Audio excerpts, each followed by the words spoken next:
exciting stuff has been happening in Western New York, and I'm really, really excited for what the next 5 years is going to be in our region, but also in some of the other watersheds that are kind of adjacent to us. So this is just kind of be like a combination of some updates on the past work that we've done, and then kind of looking into the future on what we have in store.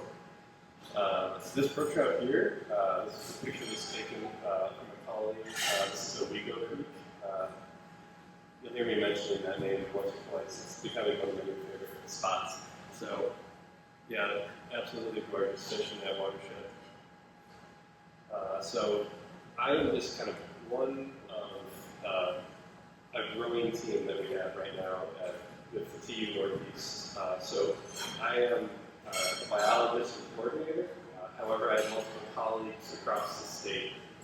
There's 8 full-time employees now for TU Northeast, and kind of start from the top left there. So that's Jesse, and then the lady there, that's my boss, it's Tracy Brown.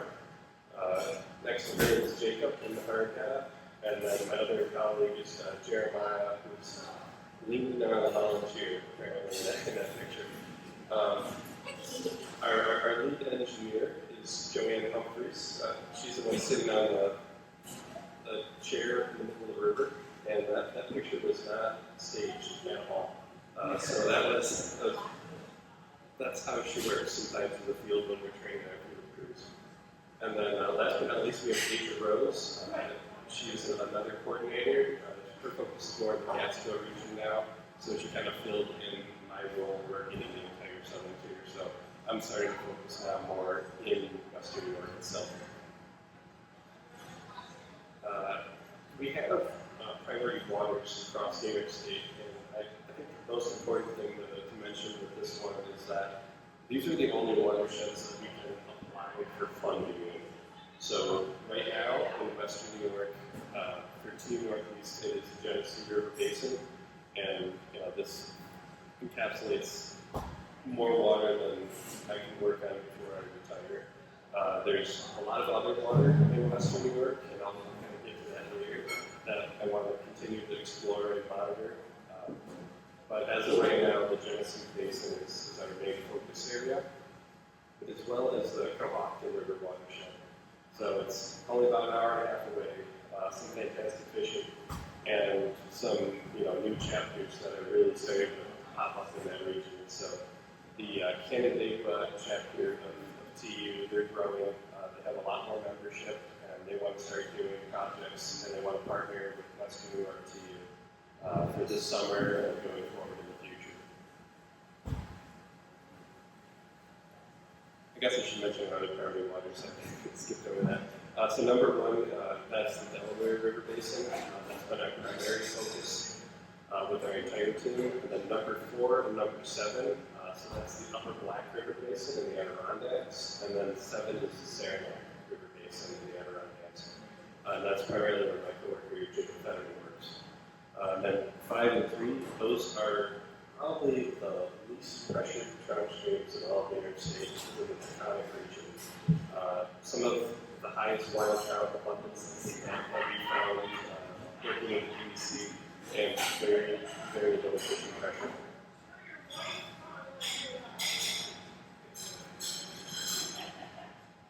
So, as I mentioned, there's a lot of big things happening in this year, and I'm very, very excited for this collaboration. And I'll dive into it a little bit here. So my friend Rob Benigno, I did not know prior to meeting him that he was an artist. I just started fishing with him about 6 years ago, and he always mentioned he had this side gig business, and I said, "Oh, that's cool." Like, I never really inquired more about his business, and then one day he showed me his art, and I was like, "Oh, I did not know you ran mixed rivers and streams." So he's a super humble artist, and he really takes a lot of pride in his work, but he's very, very humble, and one of the most down-to-earth people I've ever worked with. So we started fishing together in the last number of years, and we always kind of had this idea of what can we do to make the biggest impact for our local waters, and to kind of drive home a larger community message of cold, clean water. So he knew Chris Rhodes from what was previously Thin Man Brewing, and they had a few conversations with him in passing. However, they never really solidified, a formal partnership. So this past fall, it kind of just worked out very serendipitously that our idea came to Chris at the right time, and Chris is very driven, and he kind of always mentions that he wanted to do this project because it's kind of his passion, and it's the one thing he wanted to do for himself, because he values restoration so much.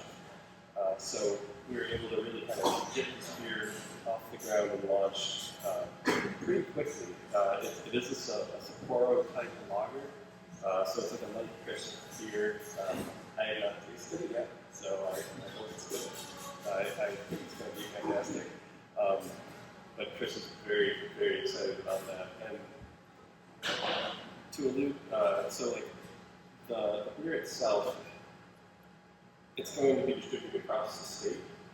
However, its use case is going to be used for a discretionary fund where we do not have funding currently. So as I mentioned, we have Genesee that we can apply for funding in that watershed. However, with this funding, we can work across Western New York wherever we see we want to start monitoring. So from the grants and monitoring standpoint, those are the most difficult grants to obtain if there's not a project connected to it immediately. But there's a lot of watersheds that we just need to learn more about before we just go in and start doing projects. So this is going to be a fantastic use of those funds to really learn some new watersheds and to gain stewardships and partnerships in those watersheds. So then when the next round of grants comes along, we'll have a security plan and we'll hopefully have a successful packet to submit. So that's kind of why this beer is so exciting, because it's general cold, clean water, and he does not like beer. So it seemed like kind of a home run in terms of the partnership. And I did want to mention the event itself on April 18th. It's going to be at the Community Beer Works Tap Room on Chandler Street. And it's going to be a family-friendly event. You can bring all sorts of your family. We really want to engage folks beyond the Western New York TU community. So it's a fundraising event for Western New York TU. So ultimately, we're all a part of it. We're going to be giving to ourselves. So ideally, bring people that they like to drink beer, but they also appreciate the water. They don't need to be fishermen, fisherwomen. Just anyone who's really involved for a good time, and they have fantastic pizzas there too. So that's my shameless plug for the event. I hope to see everybody there. How long is that going to go out before it starts at 3? It starts at 3 and goes as long as people are there. So yeah, buckle up for a long night of beer and pizza, hopefully. I'll be bringing some people in.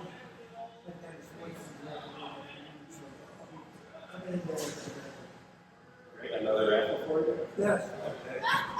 Okay. We will also be raffling out prizes that you probably may. All right. So we were generously donated a rod and reel from Trout, and then one from Fish USA, a half-day guiding package from CCO, and a half-day guiding from 716, and then I believe some science books from Rick Kustrich, and then some more of Rob's art that we commissioned. We'll also be giving away 4 packs of the lager itself at the event. So yeah, it's going to be a big to-do. I'll be there early, and I will be there late. So yeah. With the fundraising for this, how much is allocated back to our area streams? Is it 1% or is it something like that? Yeah, so compared to other partnerships like this, Chris is super dedicated to this project. So from what it sounds like right now, he's going to put a lot up front to give us a chunk to work with. And then, depending on how the sales are going, he's going to up the percentage. So, like, it's going to be north of 2% for sure. Yeah, and this is distributed at all Wegmans, consumers locally. It's out now if you want to look for it, but it'll be out officially before actually the 18th in all locations. So, and it'll be as far east as Oregon as well. So it's I think like a 40 barrel batch is what they brewed up. So we're hoping to get some bandwidth from it, and a lot of support. And I will be, buying it just for the can art itself. I mean, Rob did a fantastic job capturing the essence of everything you get as a result of cold clean water. There'll be a QR code on the can, and currently we're building out a website that will show kind of all the accomplishments in the Western New York region. So that will be done on like the TU National page. So now we get into meat and potatoes. For the past 3 years, I've been doing a lot of work on this watershed in particular. We started with monitoring of macrogroup life, hardwood surveys, geomorphic stream condition surveys. Also done intensive color assessment, and we ran all of our public houses through a prioritization matrix that allowed us to kind of prioritize which ones we want to apply to funding. This map here, this shows all of those individual dots. They're color-coded. It might be a little difficult to see there, but they're color-coded by severity in which they're carrying fish passage.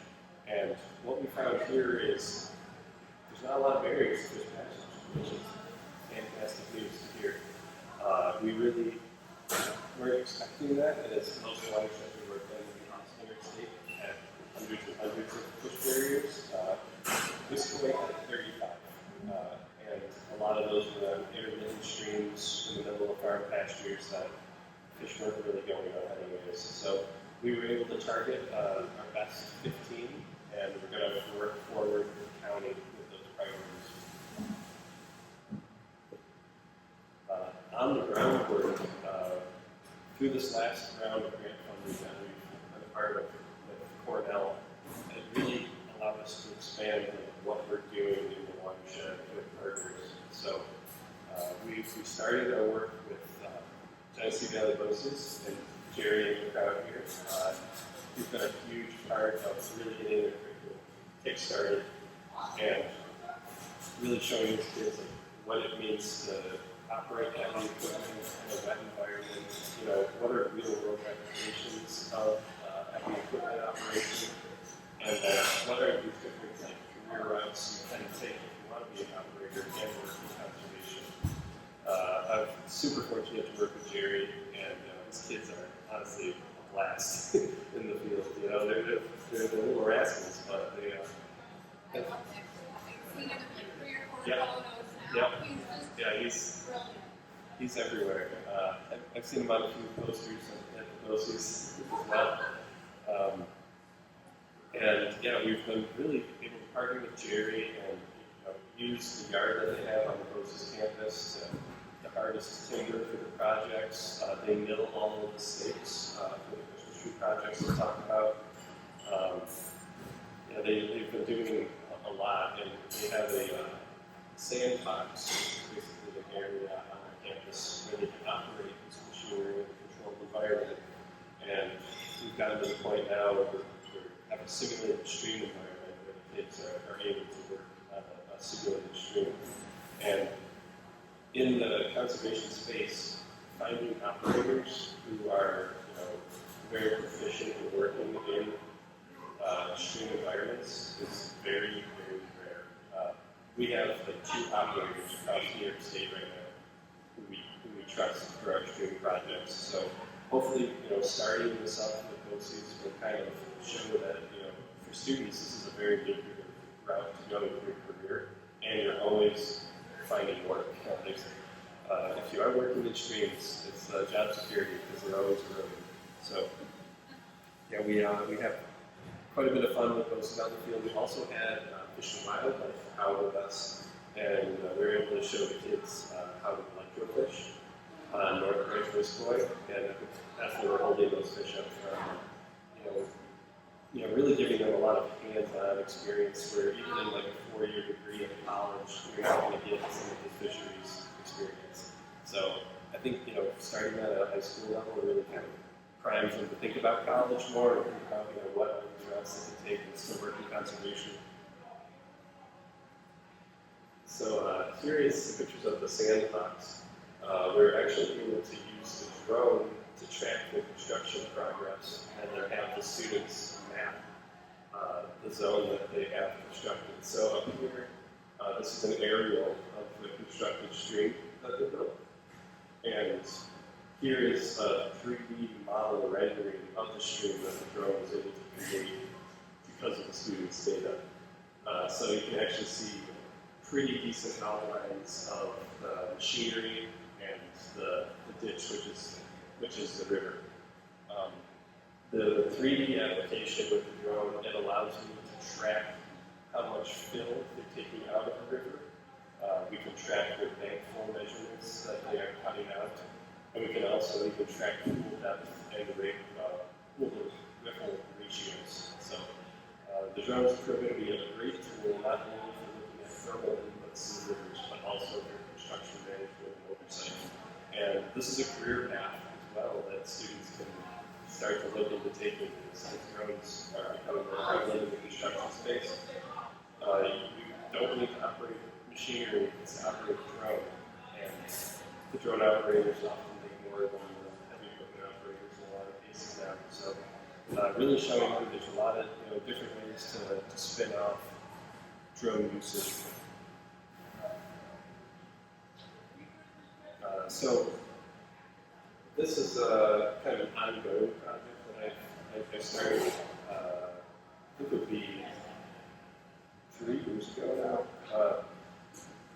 It was kind of an idea that I saw from another TU chapter. They were out east, and they were using Christmas trees. They were just kind of haphazardly throwing them into the water and seeing where they would curb erosion in spots. Well, I talked to Scott Cornett, and based on all of the work that's been done on this way so far, this has never been seen or done, or so really it was 100% experimental, and as an end result of it, if we lost all of our trees, there's no harm to the ecosystem. But it turned out that it was, I want to say, a tentative success from our first 2 days of the Christmas tree redundance. So here we have before and after from stage 1. So here we can see there's a highly eroded bank. There's very poor floodplain connection, so it takes a lot for the river to jump up onto the floodplain. And then there's a rock here that was being eroded out from the back side of it that we would completely lose, and that rock was a key component to keeping the pool structured in that section. What we're able to do is fill in all the gaps in that eroded bank with Christmas trees, and then backfill a little bit of the soil on top of those trees to act as basically like a buffer or like a cushion, and it adds roughness. So in periods of high water, the erosive force doesn't go completely parallel to the bank. It gets broken up, distributed with the shear stress. And what we found is that these trees are collecting a lot of sediment, and I often wonder how much sediment they are collecting, and I was able to do a quick calculation. One tree can collect, if it's in the proper area, up to 150 pounds of sediment. So multiply that times over 120 trees that we put in there. We're basically saving roughly half of the farm field at the top of there. So that's a lot of sediment, and when we get to overland flow and the higher water events that we're having, these trees will help to kind of filter out that sediment before they can get into the river and start clogging up all the pores between the rocks. So I was very happy with this, and the end goal is still a few years down the line. What we really want to see is planting on top of the trees. So the trees are meant to be semi-permanent, maybe trap that sediment, and now what we want is the bank of the grass to grow on top of the sediment trees. We want all the stakes to erode, but in that time, all the willow stakes that we put into those trees to sprout and support that bank naturally. So essentially all we're doing is rebuilding the bank, but just giving it a little bit of encouragement. And so far, I'm pretty happy with the results. I have fished both of these sites, and I'll want to fish from them too. Yep, Chuck?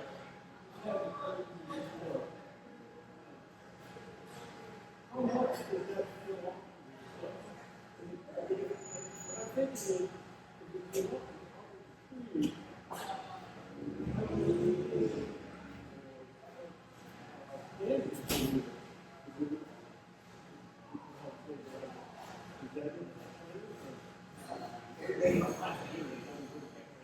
Yes, so we didn't hydro-seed, but we did seed it all, and we had a whole base of hay, and we did have grass sprouting within 2 weeks of the wet summer that we had last year. So the post planting and then also quick little tree planting, it seems to be holding everything in pretty tight for the time being. you got 2 different seasons, right? Yes, so this was spring of 2024, and this was fall 2025. It's just when I took the pictures. Is there a better season? What's the best season to do all? Summer? Yeah, like lowest periods in summertime. I recently, I believe, I revisited this site this past winter, and you can see how much sediment already filled in trees that I put in last year, and that's all packed sediment. There was lots of spaces in those trees when we put them in, and they're already really starting to lock in.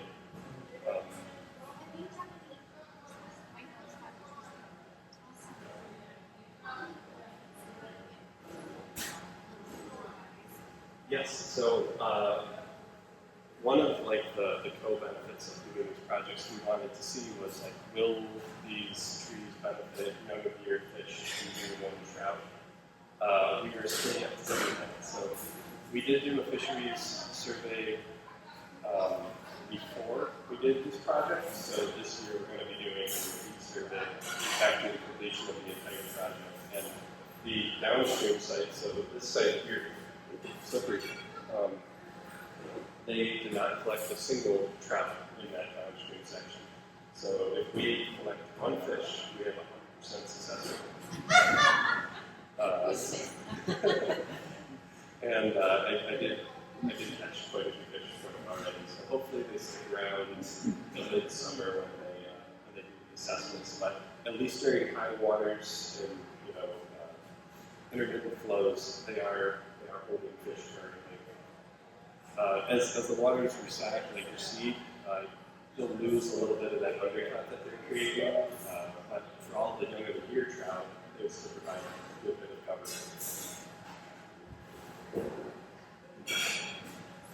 So as I mentioned before, we had the culvert prioritization, and we saw all those dots on the watershed.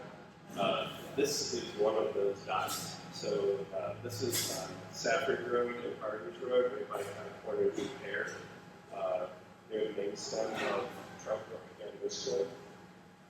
This is a branch of Trout Brook that extends north from the main stem of Trout Brook that not many people know about because it's just an boulder-filled niche, essentially. The culvert pool itself is probably the only trout habitat accessible within that reach of Safford Road. However, if we do end up replacing this culvert, we would open up a brook trout corridor and brown trout upstream to approximately 3.8 miles upstream. And when I looked at all the satellite imagery, there is a lot of good habitat in between, so by replacing that culvert, you are giving them access to good habitat. And surprise, we got funded. So this is going to happen in 2027. We're going to be replacing this culvert and replacing it with a 19.9 concrete box culvert. So little known facts in Wyoming County. So if you go from a 5-foot arch like down here to anything over 7 feet, it's now maintained by the county. So I found out that I can't work with the town anymore, so now I'm working with the county, and they've been great to work with. They'll just be maintaining the structure from now on, and that will kind of it will help us out in a lot of ways because they'll end up maintaining the structure, and we don't have to rely on the town to do all that extra work. And so the town's happy, the county's happy because they're getting funding too, and the town will be happy. So it's overall a success. I did want to say we probably do some sort of habitat project associated with this. However, I want to wait at least 1 year after we replace it to see what the creek does after this culvert's removed. Currently, it's going to be back 2 cubic tons of sediment behind it. So there was not a lot of habitat value upstream of it. So when we take out the structure, we're also going to be removing all that sediment behind it, was essentially forming a dam. So we may actually get some more sinuosity and some natural pools forming. So before I just didn't want to jump the gun on the habitat project until we see what the creek does itself. So there may be a habitat component attached to that. So I don't know if you found out yet, but I have worked with Christmas trees. It's very easy and they're free. I do also, I don't think Joe is here, but there's a father and son duo in the Amherst area that every year is collecting hundreds of Christmas trees for me from local DPW and other neighbors. We also had roses this year, collect Christmas trees and store them at the Roses campus. But we're going to do something very similar to what we did on Main Stem Way on Trout Road. So this is directly downstream of Hillside Road. And we're looking at putting about 100 trees and a deep haphazard formation to both trap sediment, but in this case, provide more overhead cover and trout habitat. There's a very special component of this project that I can now share with you on approved. Before we commence construction, we're going to do a brown trout removal and relocation. So we can get any questions about that after I finish the rest of it. But essentially, we will be electrofishing out all brown trout, keeping the brook trout, and moving them to either north branch of this point or another portion of this point that is with suitable temperature at that time of year. What's the rationale of that? Is that because you're trying to keep these population densities in certain areas? Basically, so what literature shows is that after restoration and the streams that contain both brook and brown trout, 9 times out of 10, brown trout will outcompete the brook trout for the new habitat space. So what we want to see here is if we take the brown trout out of the equation, do these brook trout have a month or two to kind of equalize into the environment, assimilate, and form their spot, really feel comfortable before the brown trout returns. So we're expecting this to fail because there are no barriers to brown growth for fish conservation issues. And we're opening up culverts, so there's that as well. But we really want to see what is the recolonization rate of these brown trout, and is there potentially a thermal barrier in the summertime when there's a very low, the victims are impassable to fish? Would that thermal barrier provide enough of a stoppage for brown trout trying to reach up to its habitat? So, from like a statewide fish management perspective, it's something we're looking at in brown trout waters. might just turn the needle in the brook trout's favor. And if we can get that and a piece of some of this lawns, we're going to have eventually a lot more brook trout in our local waters. Here are some more pictures of the Christmas tree moving day. Thank you to all the volunteers that came out with that. We had 4. I don't know what it is. We had 4 EDC trucks that we saw full of Christmas trees.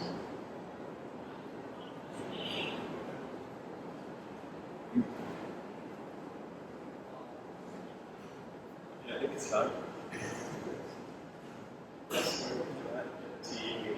Snowstorm or monsoon. So moving down in the watershed, part of the phase 3 of the round of funding that I had for Genesee River was to explore new watersheds and begin culvert work in other watersheds. So we have the Trout crossing locked down. We'll have 2 to 3 other crossings in Wiskoy locked down. But we want to expand this work with new towns, and see what else is out there. So I worked with Scott, and we kind of settled in the Crider Creek watershed, which is at the very southern portion of New York, and a portion of it extends into PA.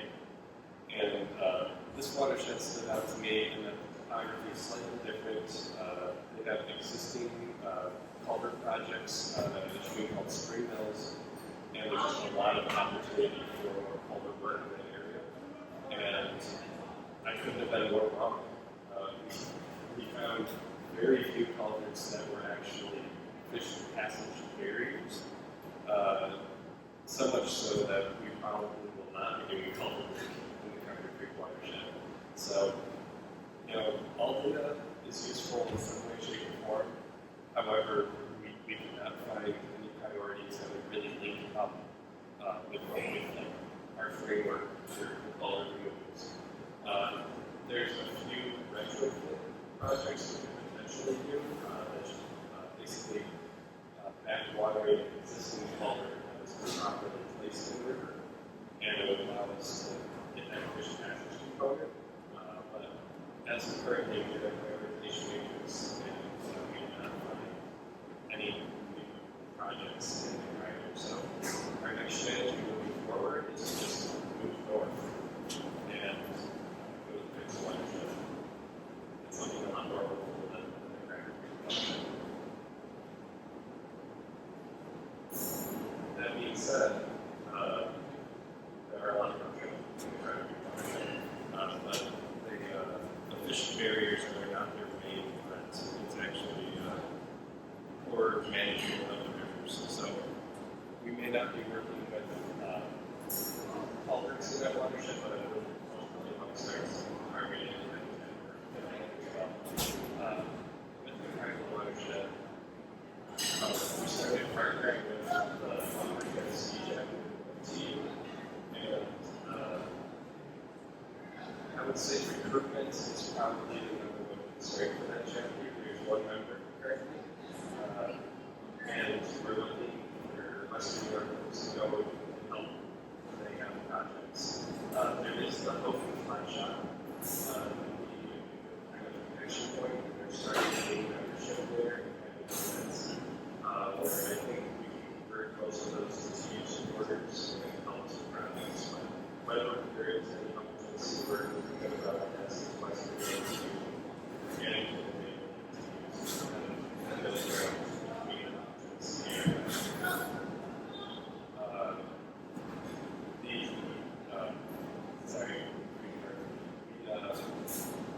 we are planning to shoot that watersheds up from that Crider to the north. Potentially for this spring, if we can align all the stars on it, we're going to push into this upcoming fall. So I will let Kathy know about the details on that. I'll let her know about it too, so we can broadcast it to everybody. But there's a potential tree planting. We have the collaboration that we started 2 years ago now with Fish and Wildlife Service, and this is where the use of the thermal drones really come into play to help us impacts future restoration sites. There are many watersheds that include that had basically no indicators on the ground of groundwater filtration, and until you flash Trout, you found that there's hundreds of small cold water swimming inlets, and this is what's driving some population of trout. So without the thermal camera work and also some of the EPA work that we're doing, we wouldn't be able to identify, start a lot more of these projects. Here is just a quick view of Trout Brook. So this was taken side by side with the Purple Trout. Here we can see these bright white patches or light yellow patches. These are all groundwater inputs. So this is what's cooling down Trout Brook. Up here, it's 70 degrees in the summer. Up here, it's 84 degrees in the summer. But here it's 52. So where these three tributaries join together, this is essentially the refugium location of all the brook trout in the summer. So I guess if you are planning to fish in the summer, just take that into consideration that that's pretty much the only spot to go.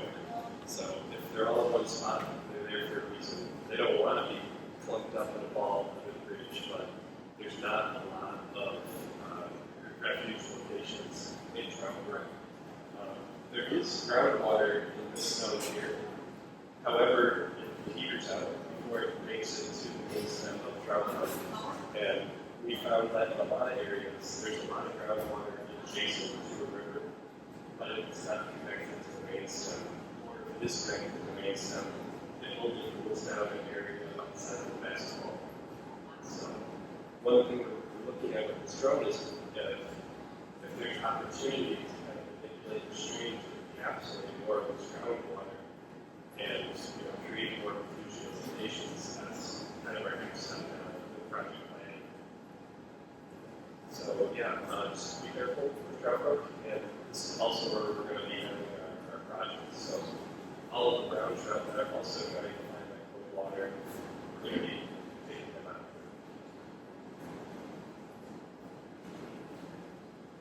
We did do large wood assessments. This is when I had my seasonal crews out on this wood, and we found that from lists of pipe, the main stem of this wood was highly boulder dominant, and because of that, the structure of boulder roots doesn't create a prime spot for default pools to form.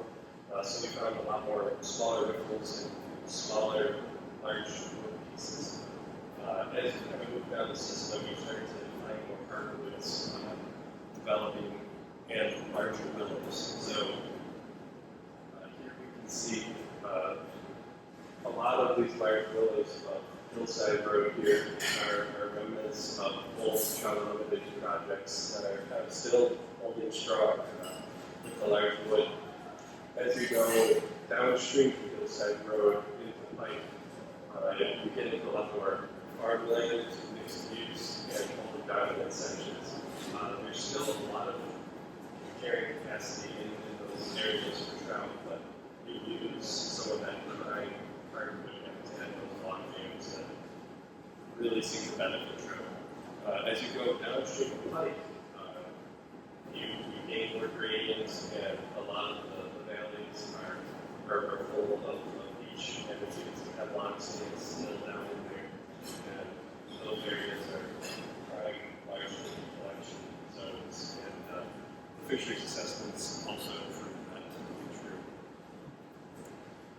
What we found was because of the beaver activity, Trout Brook was the only impaired site in the entire Wisconsin system, and that's just because temporarily there's a lot of sediment built up with the beaver, restricting a lot of frivolous space, allowing smaller macro-rivers to thrive. So what we found was downstream of that beaver confidence, it was 100%. It's considered a no flags or healthy macro-river population. But upstream of Beaver Pond, because of all the silt and sediment, we're able to find like vertically graded lines and some niche viewpoint. In all of the other zones of the Viscoid, including rating, like we're doing our long-term monitoring, we found that there is an exceptional variety of weight flies and zone flies, and a large volume of caddis. So the results from our 2-year vertebrate study show that there's basically no impairments to the system as it stands. So for that, we don't have to do the study again for another 3 years. It was a pretty intensive study on my part, down into genus and species, but it was very useful and we could find which taxa were intolerant to pollution and which were not. So the ones, I guess the main factor that we're looking at this way is how can we control farm runoff, because that's a major contributor, and it definitely makes me nervous given the algae that we're finding in all of our other systems. I did find small patches of the fecal algae in North Branch Viscoid. However, it's a small enough patch that it will senesce over the winter, but if we still have these large-scale farming operations, and we can't rule out Viscoid to be impacted by big floods or big elements in those. So just something to keep in mind if you see bad farming practices, please let me know. So yeah, this kind of sums up our macro vertebrate results. So everything in the blue, which is all Viscoid, is healthy, intact macro populations with a caddis, stonefly, and mayfly ratio of over 90%. So one of the reasons we had the study was to look at the density of macrovertebrates, and we found that so west of Rochester, Viscoid Creek, is essentially proportional to the delta in macrovertebrate density.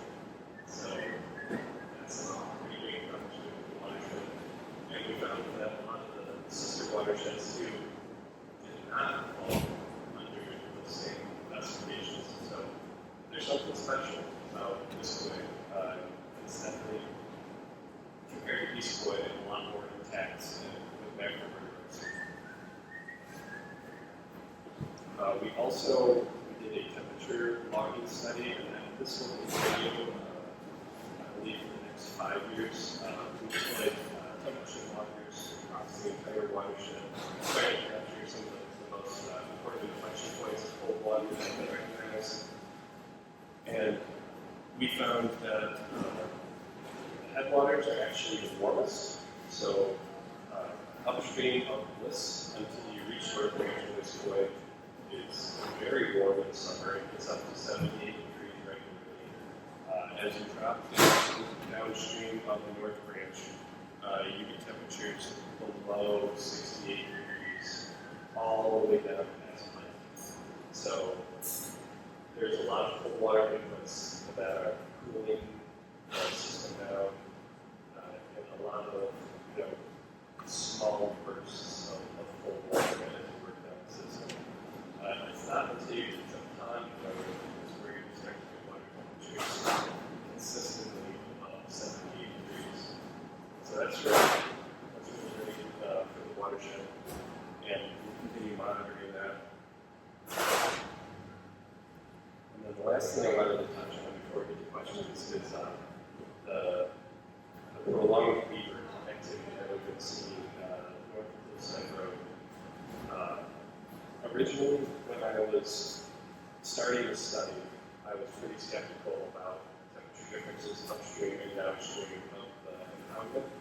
However, we're now 2 years into the study and we're seeing very consistent results. So downstream is 2 degrees colder than upstream, and that's looking at daily temperatures and 30-day average max temperatures. So the warmest hour of every day of every 30 days averaged together is 2 degrees.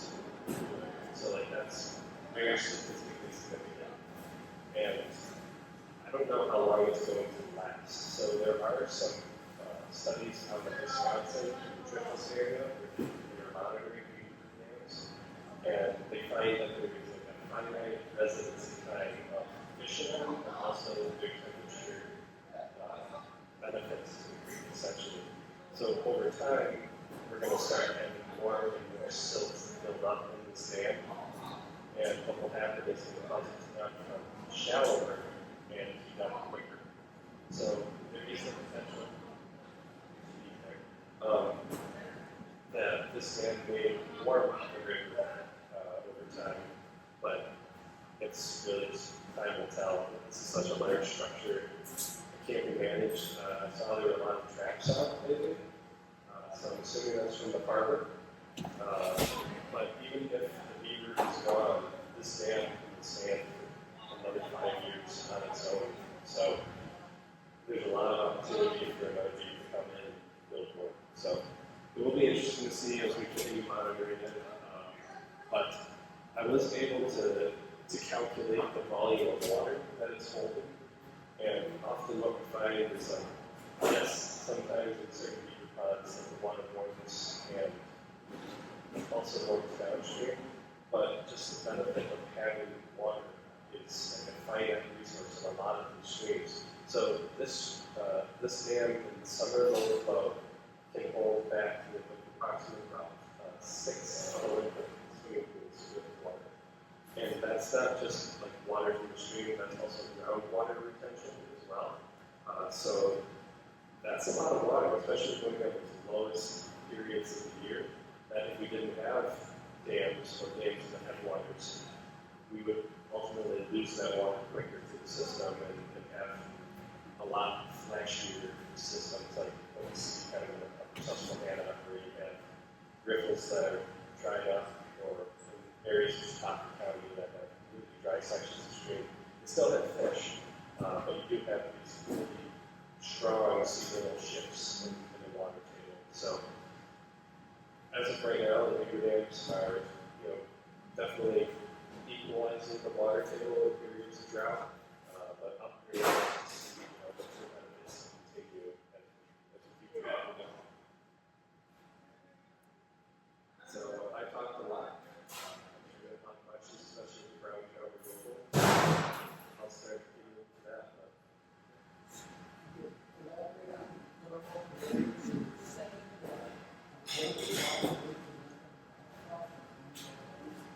Yes, so with the beaver ponds, oftentimes they increase groundwater to surface water interaction, so that can come in many different forms.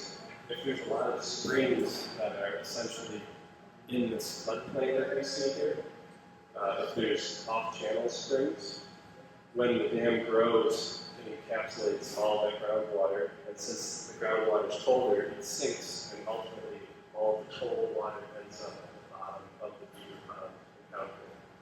So you get water that comes up from the groundwater, you have independent groundwater seeds that come into it, and together that's elevating that cold temperature, along with the depth of the pond itself. So anything over 3 feet, you can get a temperature stratification of, I believe, a degree and a half.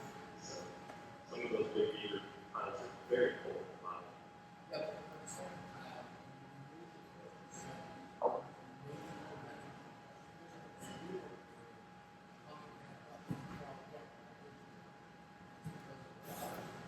Oh yes. Sorry. Totally agree. Yeah, so what we're thinking about, since we'll be doing this electrofishing during the hottest period of the year, that is not probable for trout, but the riffles are extremely low. And oftentimes what we're finding is that these riffles are barriers in themselves, especially in smaller systems, where you have almost disconnected pools to fish movement. That is the potential, and that might help us keep the brown trout downstream, and it will allow the brook trout to hopefully propagate and flourish in the zone where they are living. It's, we really don't know the results of it all. So.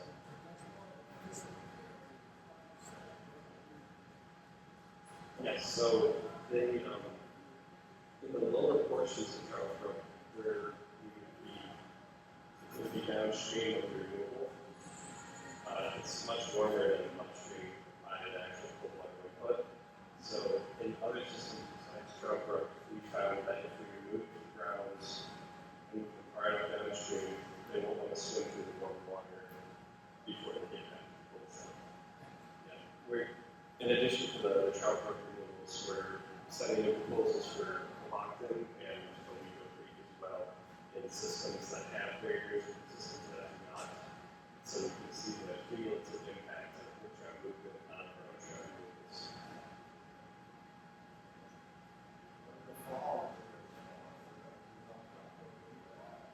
Yes, they are. So that's why we're expecting it to fail, but we want to know how quickly it fails.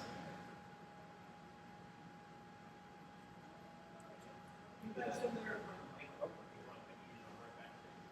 mentioned that there was some environmental impact at Clear Creek in Ellington. What was that? Yeah, I'm going to slow down. I might say Elm Creek in Randall. But I would not be surprised if Clear Creek Ellington is next at all. Just given the farming practices down in that area, it's pretty egregious what's happening outside of the streams.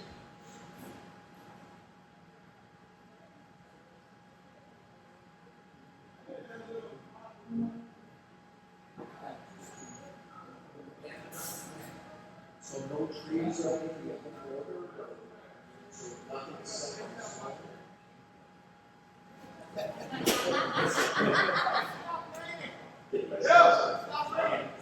So currently we'll be using trees from the DC food hatchery, so it's going to shine us, but we do not have a date yet when we can pick them up officially.